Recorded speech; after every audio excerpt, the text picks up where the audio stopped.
এই যে দেখো আমি আর আমার শাশুড়ি সবজির বাজার করতে এসেছি কন্যাগরে তোমাদের সবাইকে।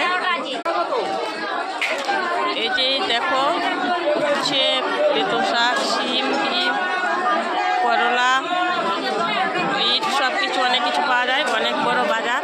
আমরা শাশুড়ি বয়ে সবাই এসেছি কন্যাগরে বাজার করতে, তাই তোমাদেরকে এই ভিডিওটা একটু করে দেখালাম। দেখো এই যে মাসিমা দিদা সবাই সবজি বিক্রি করছে। ভিডিওটা কেমন হয়েছে তোমরা লাইক কমেন্ট করে অবশ্যই পাশে থেকো।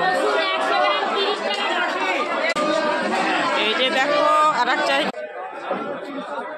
যে দেখতে পাচ্ছ, এই যে বন্ধুরা দেখো কত সবজির, আর এই যে দেখো অনেক বড় বাজার।